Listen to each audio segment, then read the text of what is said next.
Moving on to our last panel discussion of the day on managing hybrid cloud infrastructure and best practices. Let me quickly start by introducing the subject matter experts for this discussion. And let's start with our eminent moderator, Ms. Esther Gathigi, Kibugi Country Director, Opportunity Trust Kenya, Mr. Benson Makale, Head of ICT Services Operations BFSI and FinTech Industry, Mr. Omambia Dauglous, Founder and Chief Technology Officer, NGENI IO Limited, Mr. Mohamed Sharif Adan, Chief Information Officer, Bushra Business Bank, Mr. Vipin Chawla, Group Technology Officer, Eat and Go Limited, Mr. Stephen Mukenya, Assistant Deputy Director, ICT Agriculture and Food Authority, Nairobi, and last but not least, Mr. Sibusiso, Walter, Information Technology Technical Consultant. Over to you, dear Esther, Hello. to the Hello. panel. Thank you We very can hear much. you. Thank you very much, Roger, and thank you, Stephen. We can hear you very loud and clear. I think we still have one more person who has not yet joined us. I think Vipin may not be joining this. I just got an update that Vipin may not be joining, but I Okay. think we are still missing a couple of people. But we can get Yes. started, Esther, and hopefully they would join in while we start the discussion. Okay, that sounds good. Thank you, All right. Douglas, Walter, and Stephen for joining me this afternoon, and thank you for having us this afternoon. And what we're going to be speaking about during the next 45 minutes is managing Hello. hybrid. Hello, can you hear me? Yes, we can. Okay. Yes, I can personally. Okay, fantastic. So what we're going to be speaking about during this panel is managing hybrid Hello. cloud infrastructure and the best practices for that. And I'm just going to start quickly with a background. Cloud computing is one of the major driving forces behind digital transformation, and hybrid cloud allows us to preserve the functionality of legacy equipment while allowing organizations to extend their capacity by introducing public cloud resources and giving organization versatility and power of the public cloud with the security of private cloud. And for us to perform at an optimum level with hybrid, it gives a company competitive advantages, allowing them to operate in new markets. And one of the things that is said is that hybrid cloud at the moment is still an art and not a science, considering that we've not been using it for long. And there are complexities that are increasing over time, meaning our approaches will need to evolve as we continue to implement this. And so during this panel discussion, we're going to be discussing that. How do we manage hybrid cloud and what are some of the best practices? And I'm going to start with you, Douglas. For new investors who are looking to invest in hybrid cloud infrastructure, what are the main factors that they need to consider? Hey, hello everyone. Hello. Hello, we can hear you. Hope Yes, we I'm can hear audible Hello. you. enough. So, thank you. My name is Douglas, as you have had. So, if you are a new investor, let's say, like you want to have some infrastructure, hybrid infrastructure, cloud-based hybrid infrastructure that you want your company or you want to do is like a service provided to the rest of the team. What are the main things that you need? First thing, maybe you can buy on-site premise servers, of which you also be able to requiring things like you have to do your own configuration on those servers, and also you can also be able to go and rent some servers on, like for example, AWS and the sorts of those. So renting might be so expensive at this time because you don't know right now what are your users or your client, what is the input or the output the users expect at this time. So acquiring servers and having them on premise is what I can be able to advise right now. But also remember, this comes up with a cost of having someone to manage this service, having an internet very correct, very high speed internet, and the internet to this service, and also having infrastructure supporting these servers. For instance, you know that a server needs coolant, also they need security and sorts of those things. So those are the major things you have to consider even before you go to someone who's trying to maintain this server and trying to set up and making sure that you can be able also to provide this server or hybrid server or cloud services as a service to different users or clients. Thank you very much, Douglas, for introducing us to that and just, sharing some of those things that someone needs to understand. The outputs of the organization, having high-speed internet, what is the security supposed to be like? And as we start to look at this, I want to move to you, Stephen. As we start considering all these outputs, why do you think migration to cloud has been slow? Because we see that it's supposed to provide, cloud computing provides agility, provides scalability, it lowers operating costs. But why do you think organizations are being slow in uptake of cloud? Hello, everyone. My name is Steve Wanjala from Agriculture and Food Authority. First, Agriculture and Food Authority is an umbrella of autonomous directorates that regulate export and imports of agriculture products in Kenya. So to the question why the migration has been slow, I will say that from the onset of this technology, of course, when you're used to the traditional data center architecture, there's always that traditional mindset that most people have been hesitant to migrate. And it comes with resistance to change, of course, and the fear of the unknown being one of the major factors. We also have the capital expenditure that an organization has already put in place on the infrastructure. So now that move, thinking that you are going to put a lot of money again in another investment, it has been prohibitive over time in terms of cost investment. Another issue related to the infrastructure is that you already have your legacy systems. We can give an example like a mainframe database running the ERP, and now you are caught up in a dilemma on how we are going to move from that particular infrastructure to the cloud, and also thinking about now those compatibility issues that the legacy systems come with. It becomes an issue. Another concern over time has always been the lack of control. Most organizations feel that when they move to the cloud, there is that they lose some control in terms of their digital environment, and it has been a concern to most management. From a Kenyan perspective, one of the major reasons has been a lack of legal framework in place to ensure that it caters for the concern of issues like security and just data privacy, and data going beyond the geographical boundaries, especially for government parastatals. That's it. Thank you so much, Stephen. And you've brought about very important points about security, which are some of the things that a lot of people take consideration of, and lack of control when you're opening this up to, private investors and private cloud providers. And Walter, a question for you there. Cloud seems to be the most logical route for technology stack, and we want companies to keep support capabilities internal. How can they start to do this? How can they start to think about data privacy? How can they start to think about taking back control, even as they open up and take up private organizations that are providing these cloud services?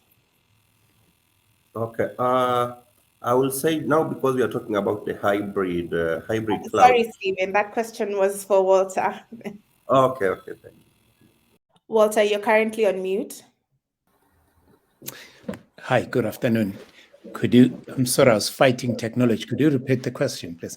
No problem at all. I was just building on what Stephen has said about the slow uptake of cloud technology, and bringing about, the most logical route looks like technology stack, and building on what Stephen has said, that a lot of people are shying away from moving to cloud because of lack of control, because of lack of data privacy. What is the most prudent way for us to move into cloud, as we see that being the logical step in the future of technology? My experience and my view is that posture is changing. The adaptation of cloud has now moved. It's not fast enough, but it has moved. One of the biggest drawbacks has been your current investments.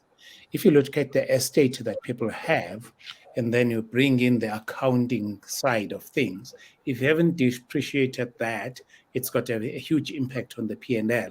So that would be one of the reasons. The second reason is one maturity of the industry or of the country where we could be. Certain countries are quite higher than others, especially in the African continent, on the cloud journey. I mean, let's just give an example. M-Pesa is like a cloud application, right? And its adaptation is extremely high. I think it's a case study all over the world. However, if you look at the corporate side, maybe Kenya might not be there. The journeys that are driving, if you have got legacy systems, moving to cloud has got a lot of exercises that you need to do. You've got to do the audit of your estate, of your applications. Are they cloud ready? And then, depending on the industry, what are the dependencies around your core, for example, system? If you are more in a call center environment and you've got legacy application, you've got legacy call center infrastructures, moving that to cloud is going to present you a huge challenge. Then, obviously, is that motivation and support of the exco, the executive committee, and the board to start moving there on, because there are going to be initial investments, especially if you have a lot of data on premises. It costs a lot to move there. However, for mobile apps and such applications, thin clients type applications, I see no barrier to moving to cloud. Actual fact, it makes far better sense to roll those straight into cloud. So it's the stage of the company and the appetite to move there on. And obviously for us IT professionals, how do we position cloud to the organizations? How do we lead and educate our organizations into this journey? It is here. It is the way of delivering services and solutions today. Thank you, Walter, for those wonderful remarks about the impact on the P&L and the maturity of the organization. And how do we start motivating the board, the management, to increase this appetite of the uptake? And from there, I just want to move quickly to Benson. How do we leverage on the human capacity and improve the overall cybersecurity for organizations? What do we need to put in place for the organization to be able to draw up this appetite that we're speaking about? Thank you, Esther, for the question. So I like what Walter says when he talks about the C-level being informed, and we have a responsibility as IT professionals to make sure that they understand the impact and importance of the technologies. But I always feel like the human aspects sometimes are forgotten. When we decide we want to go cloud, we invest a lot in the tech, and we forget the people who are going to support the technology. So obviously the training aspects are very important. You need to expose your staff to these new technologies that are coming up. Most of the organizations right now have started this journey where we are testing how the hybrid cloud works for us. So we are still having the on-prem, and we are still testing and to see how the cloud will work for us. I work in a bank, and so the risk appetite is still there. We are worried about our data being out there. So we are testing, and during this process of testing is where now you bring in your teams, the young guys who have appetite for learning. You introduce them to these cloud technologies because most of the business, again, right now, they're trying to leverage on scalability. I've seen even the very established organizations are now starting to look at how do we move away from these monoliths, the ERPs Walter was talking about. Where I sit in banking, we are looking at how do we move from these big core bank systems that are tying us to vendors. So we are looking at moving to the cloud where it's very easy to roll out, the scalability is high. You don't have to have this, what we call the vendor tie-in.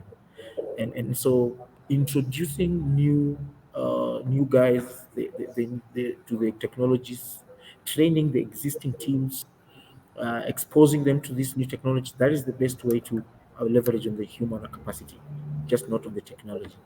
Thanks, Esther.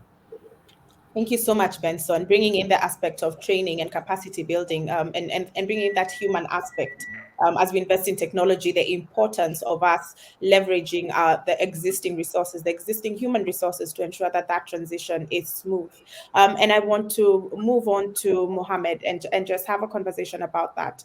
The integration of public and private cloud is one of the biggest challenges, and the requirement for high technical skills to integrate these multiple clouds and ensure that all the data and the configurations are done properly. How do we maintain uniform security in hybrid environments, and how do we cascade upwards security measures to the cloud to ensure that what our information, our data, everything is that we're putting on these cloud platforms remain safe?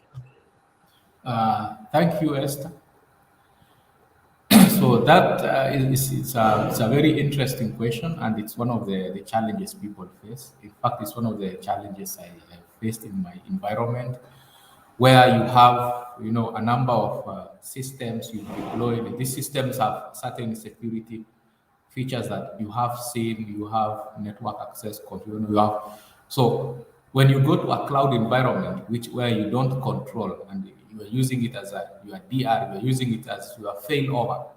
A lot of times you are not sure, does the cloud provider provide the same level of security that I provide, because I'm trusting everything to them. So it's one of the challenges that we have, and one of the ways I think that can be addressed is for the cloud providers to think beyond just providing infrastructure or software as a service, and add security as a service as part of the infrastructure. A lot of times what happens is that there are people who provide security as a service.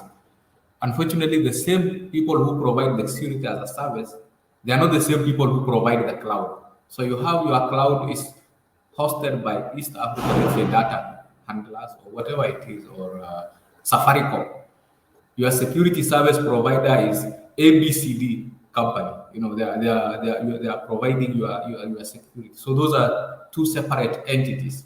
So one of the things that I think that can be done to help with this transition is for the cloud providers to find a way to mimic, your own security posture, so that whatever security services you have, they can build and they can customize it. Because as you are aware, not all organizations require the same level of security.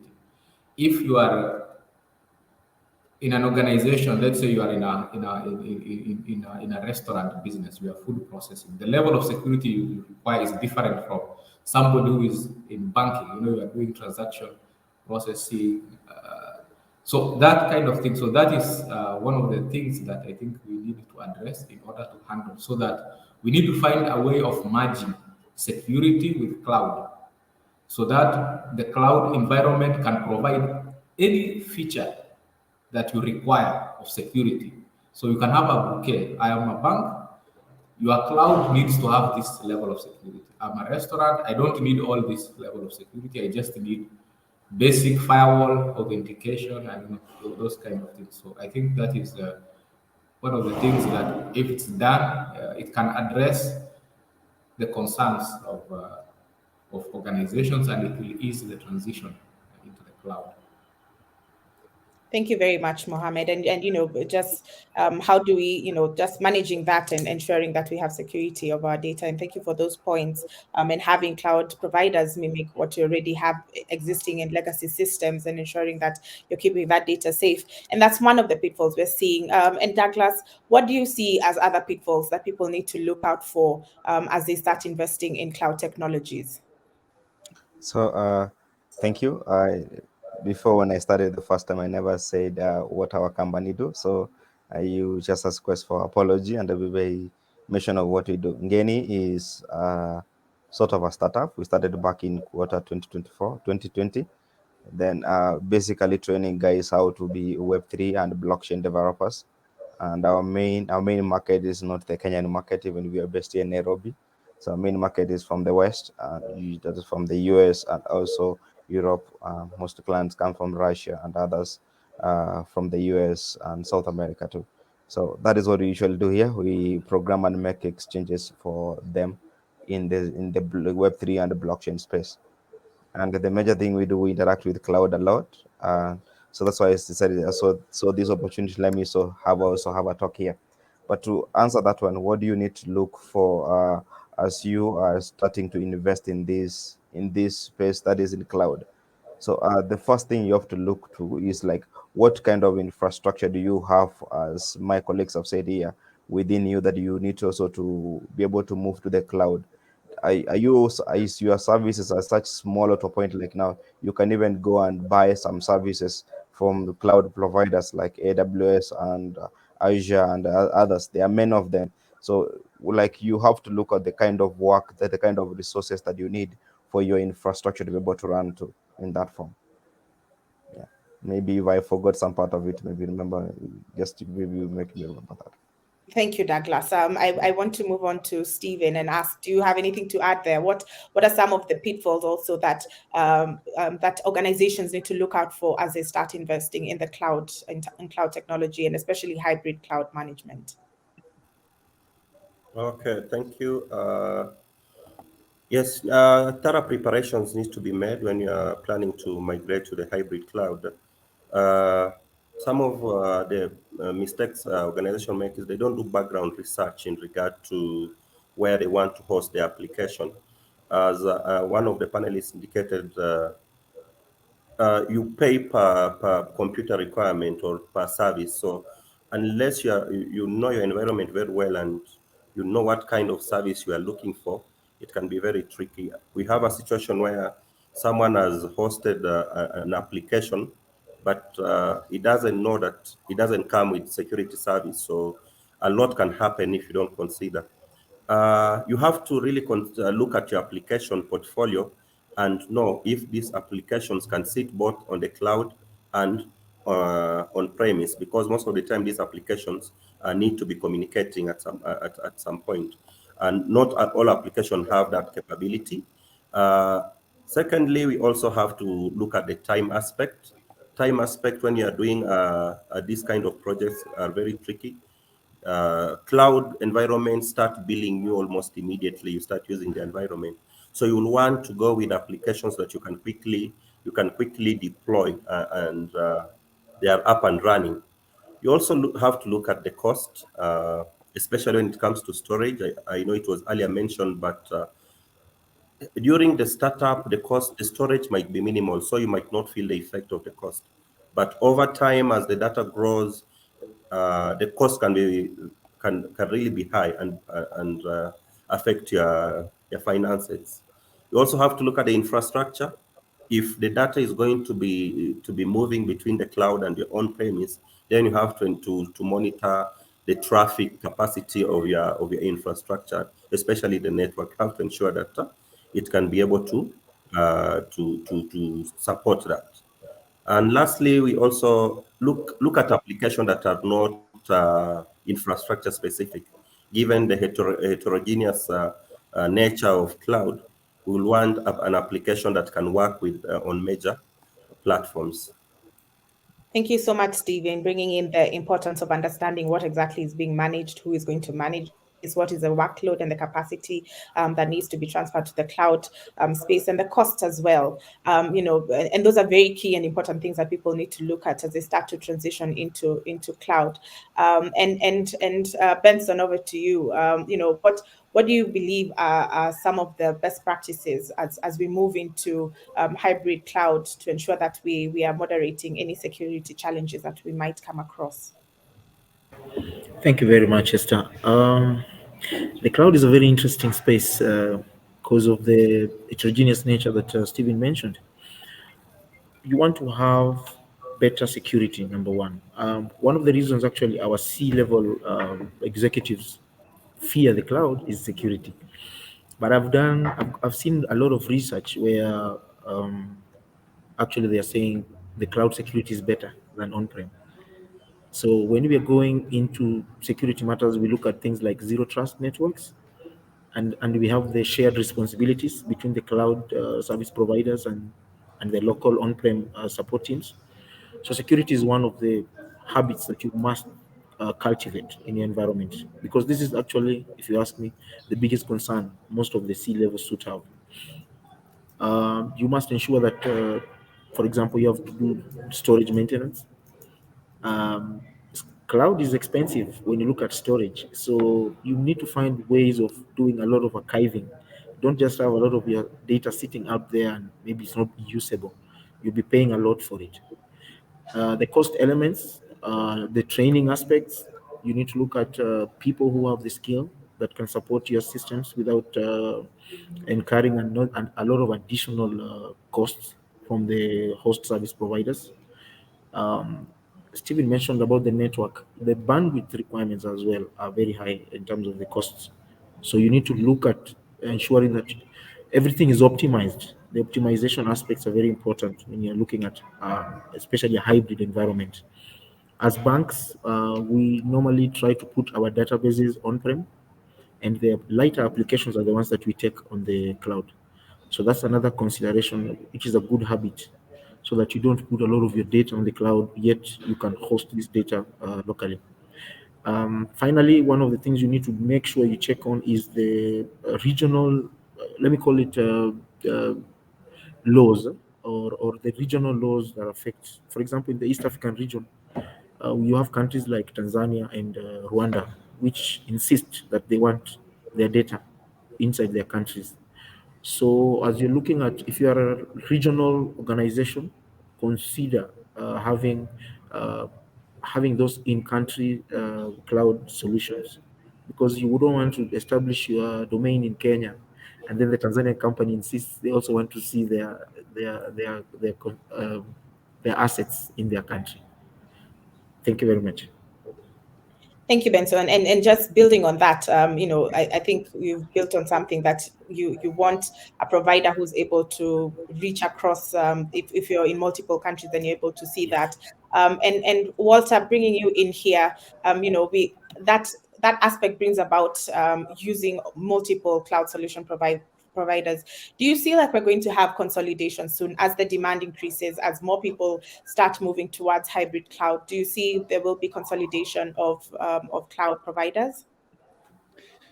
I do think there is going to be consolidation, especially in the core systems, whether it's banking or your ERPs. Those ones, I think there is going to be consolidation. The other consolidation which is going to happen is the security as well.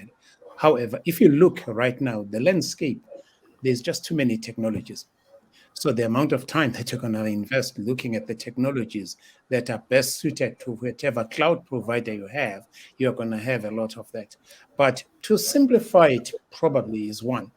I don't believe the cloud provider is ever going to take responsibility for your data and your running of your data. That's your key competency, which you can't outsource.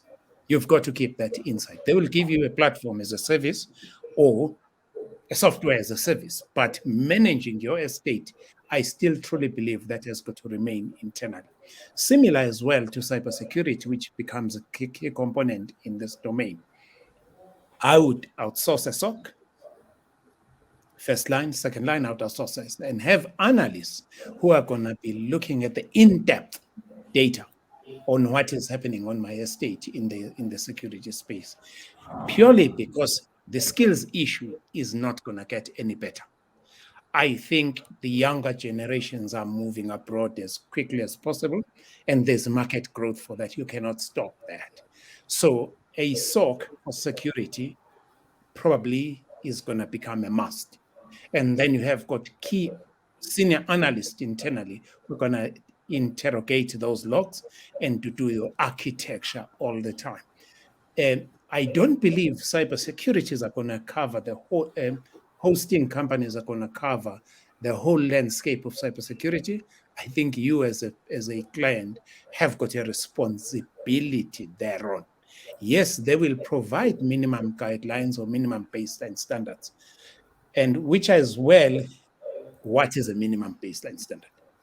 We have got to be careful on these terminologies used and what they mean. And what they mean to me as an individual client. What do they mean? Like, I think it was Stephen who was mentioning that, hey, a cyber cafe, a street vendor and a corporate have got many different requirements.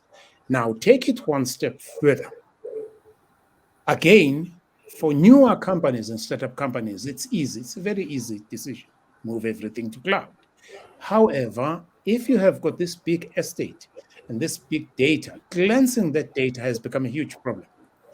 I do not believe everybody knows what their data is who has been operating for more than 10 years or 15 years sitting on premises. But data classification needs to happen, and that's an internal requirement. If you move it out to the cloud, the junk that you move up, you're going to manage it on the cloud, and it's going to come at a cost. So there's a lot of administration that has got to happen. I truly believe and concur with other speakers. Hybrid is going to be the main thing for corporates. And then as you modernize, whether it's a core banking application or a core telco systems company or energy, then you consider that. But cleansing of data will become a big issue. The ownership of the data within the organizations becomes a huge issue. If you don't have processes and guidelines for cybersecurity, please don't go to cloud. Stay internal, suffer internal, because you are going to just amplify the problems that you have. If you're not a good custodian of your environment, stay away from cloud. Clean your environment first, then migrate into those journeys. Just purely, you may be having a lot of open windows in your environment and you're not even aware.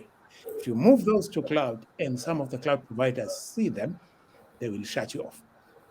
They'll not ask you, they'll just cut off your services. So these things need a lot of planning, housekeeping, processes that are approved, and do not leave your audit and risk departments out of your journey, because they will block you. They'll become a blocker, not because of malice, no, but purely because of their role as custodians of the environment as well.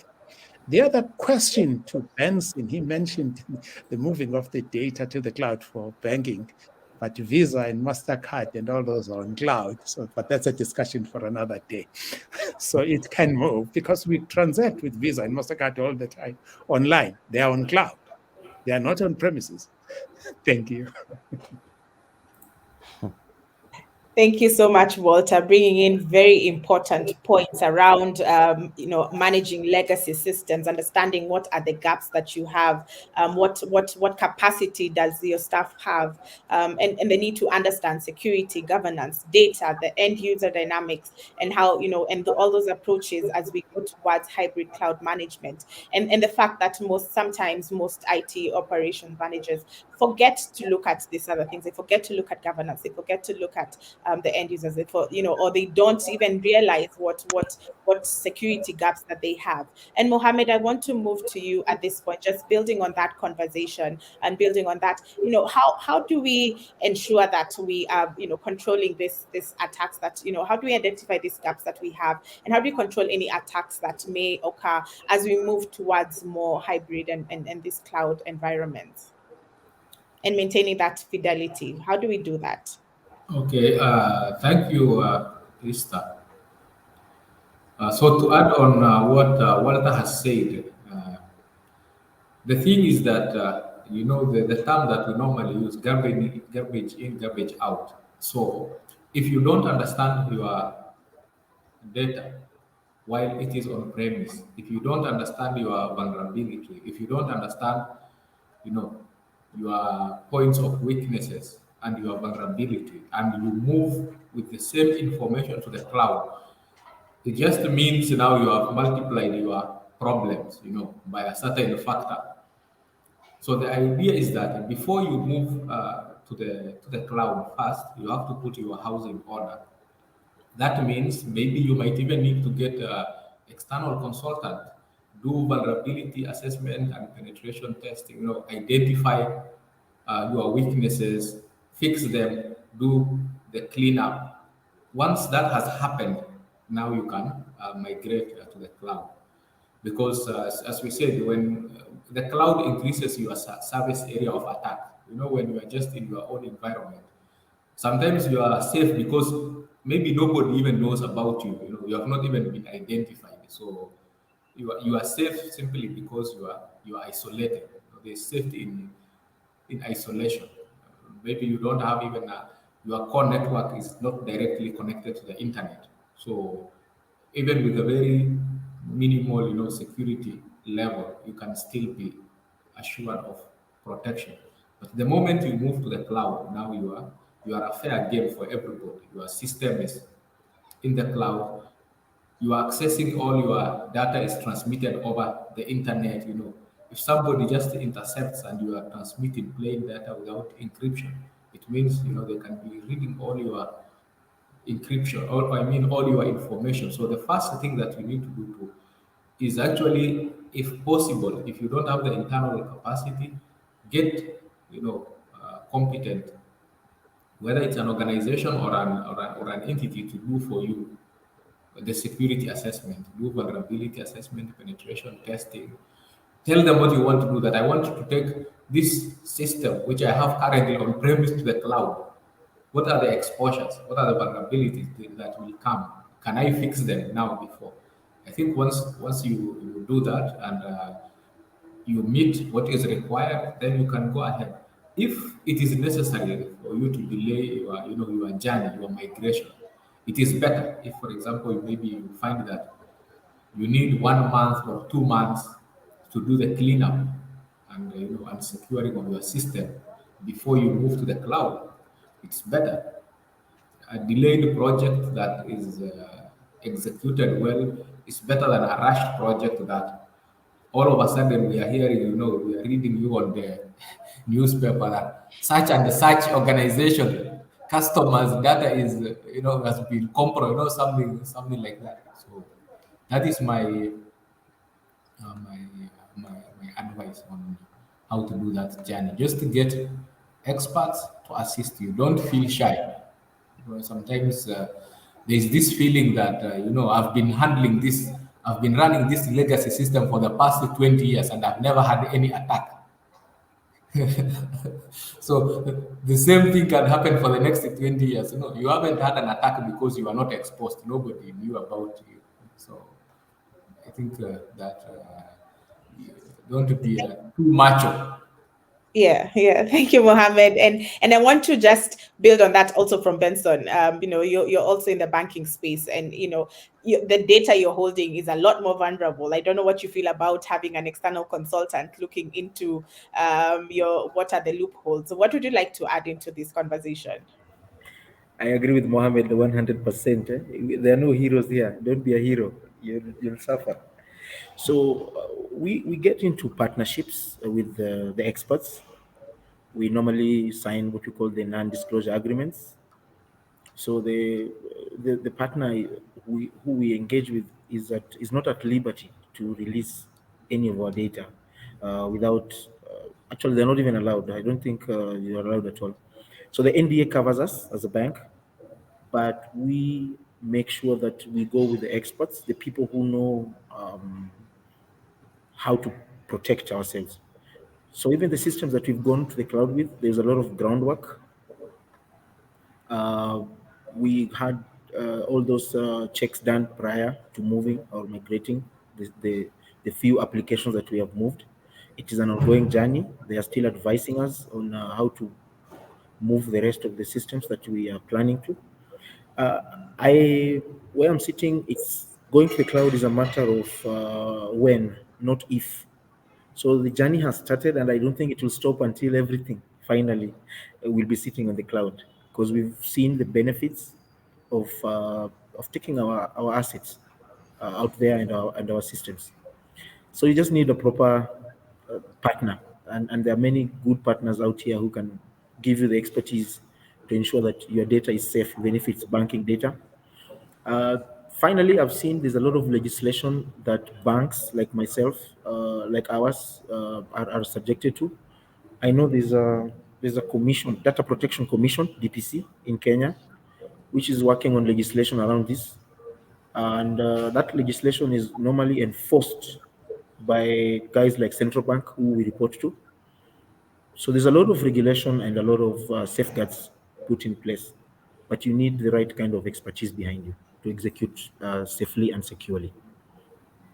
Thank you very much, Benson. And Walter has just put a quick note that one needs to have an architecture for cloud and on-premises management as well. And thank you for that additional point, Walter. Douglas, I want to come to you. And once we've started moving to this cloud, and the hybrid cloud provides enterprises with the ability to offload some of their IT operations and focus more on their business objectives. What do you see as some of the returns of moving towards hybrid cloud infrastructure? Hey, thank you.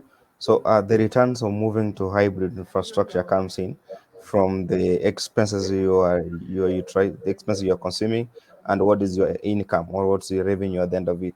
So to me, or what you can be able to consider this time is, if you are spending much on your premise servers, then and you can also spend less when you move to hybrid, then that is the first thing that you have to do at that time. Okay, so you have to calculate your costings very well to make sure that now, even if you move to cloud, you're not spending more money on moving to the cloud than the money you're making.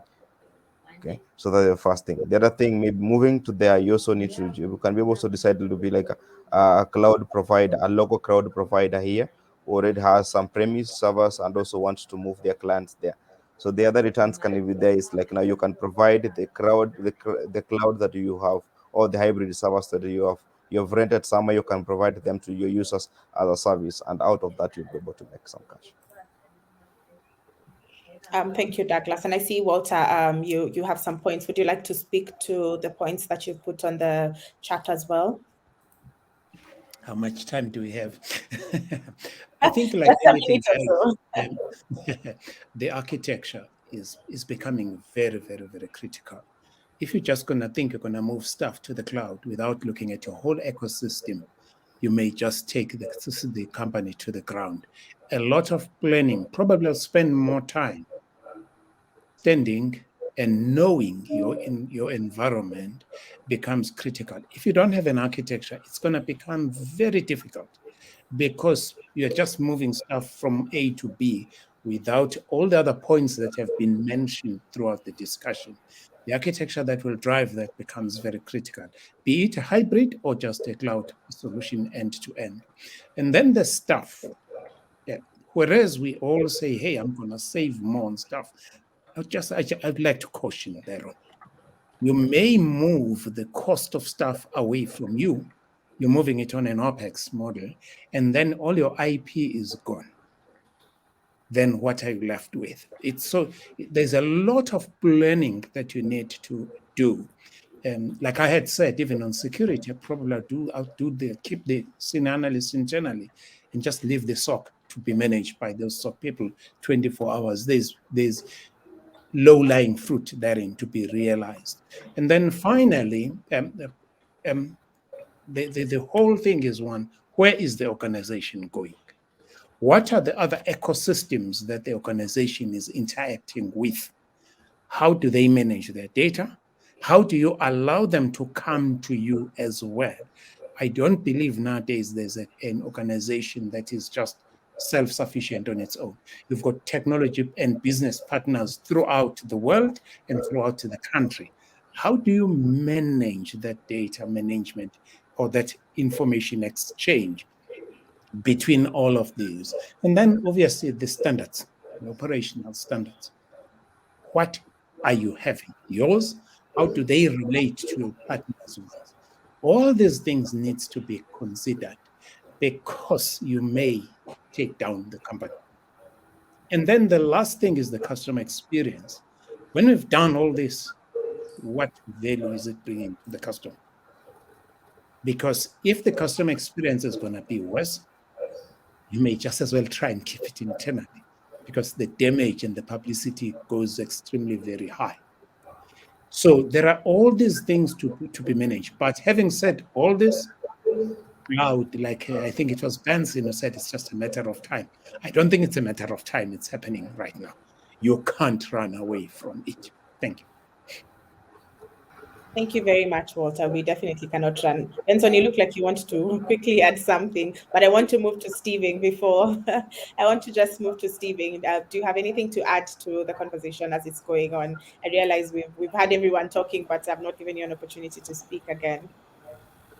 Okay. I just want to highlight that our nature, African nature, we are conservative in nature, and just like any other things, we are in conservative in.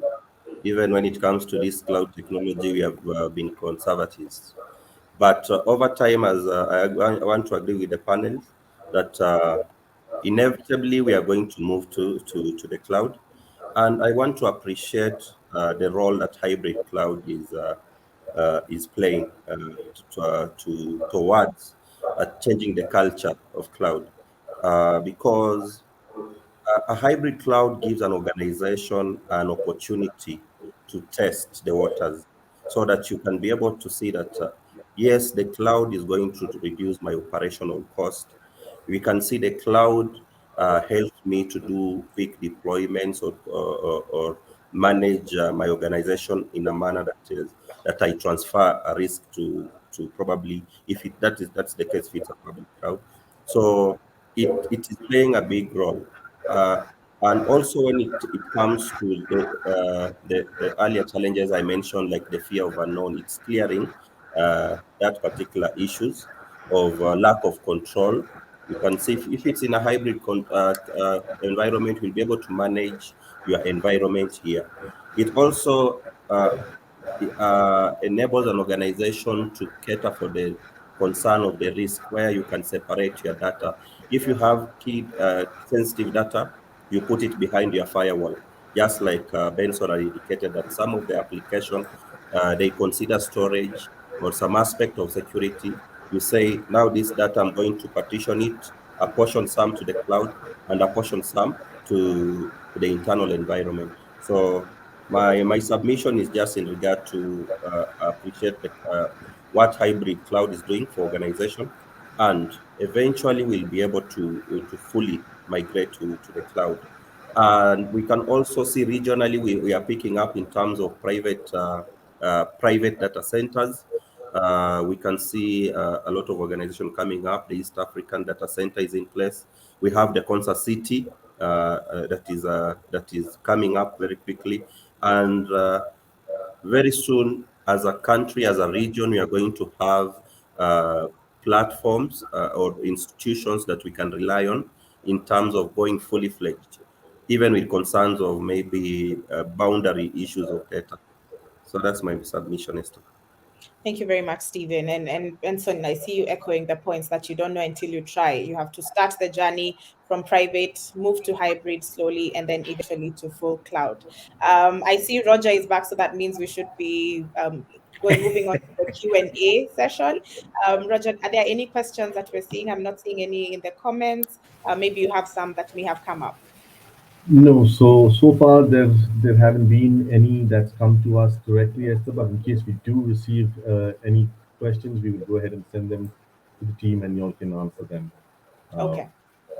directly. Okay. Right? Thank you. Thank you. So just in summary, just what everyone has spoken about, the very important things that we need to think about as we move to hybrid cloud, and and what are the best practices.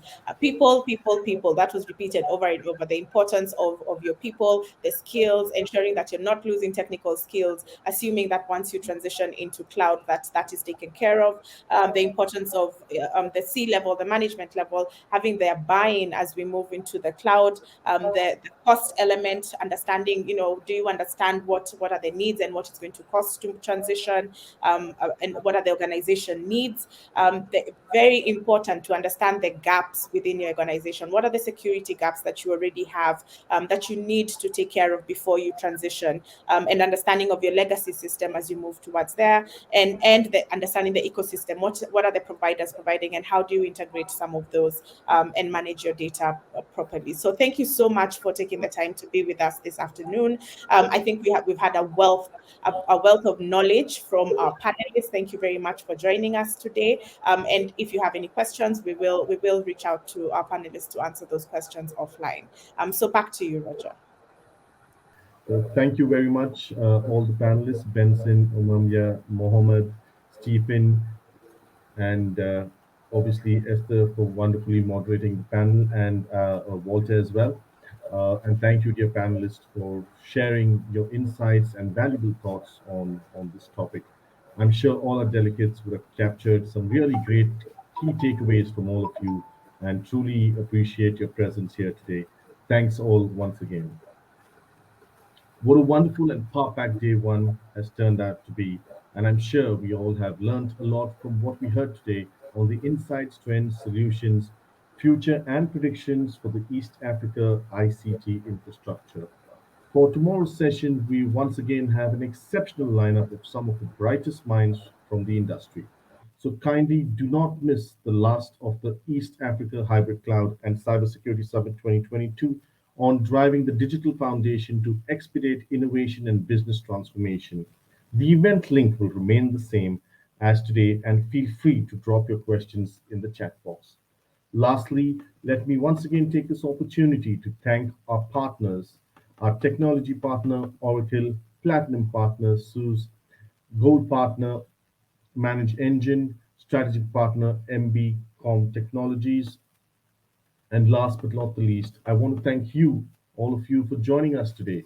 Without your continued support, we would never be able to put on such an insightful event like this. So thank all of you from the entire team of Trex event. Thank you, ladies and gentlemen. See you tomorrow and stay safe.